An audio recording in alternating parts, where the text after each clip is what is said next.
Well, hello there. Just having a nice cup of coffee after my trip to the hospital. There's a cat in the garden. I hope he's not after those robins. Anyway, so did you see the picture I just posted of the mural that's been painted in Hull? It's in view of the main road, so everyone can see it as they drive past. But like I said in the description, hospitals in the UK are rather peculiar places. They come under separate laws, which means that you can be trespassed from a public place for no reason whatsoever, and the police can remove you. It's not a civil matter on hospital grounds. So that was the reason why I didn't film close up to the painting, because there was quite a lot of words underneath it saying that it's dedicated to the doctors and the nurses at the hospital who treated those first COVID patients.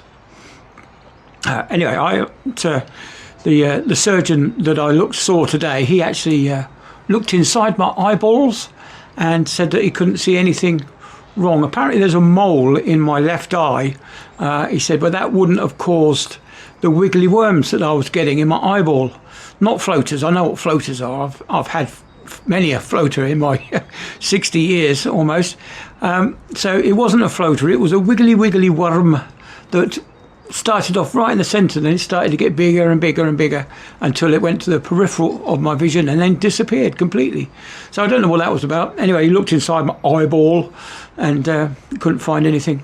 And of course the drops that they put in last up to 6 hours, they say.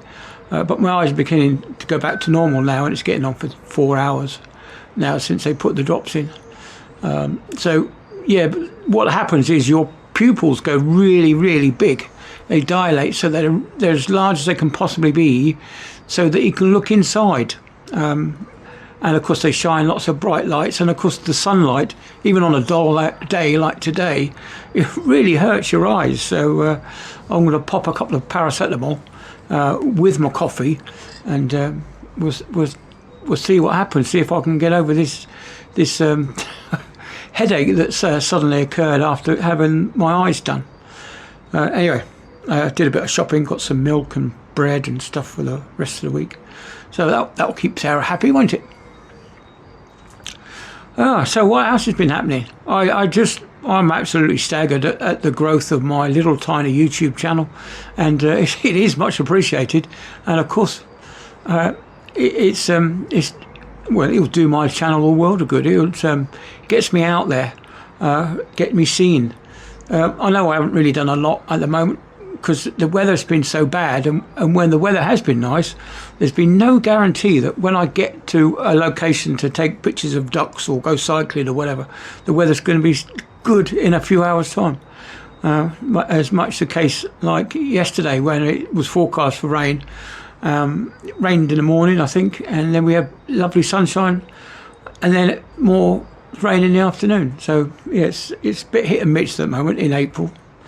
Anyway, have you heard about the new blasphemy laws that have been released in Scotland? Okay, they've been labelled as hate crime laws, but it's a blasphemy law in via the back door. So it simply means that you can't say anything in your room, in your house, with the door shut. If anyone hears you and reports you to the police, you could spend the next 7 years in jail for saying something that somebody else didn't like. Well, if I was in Scotland, I'd be screwed.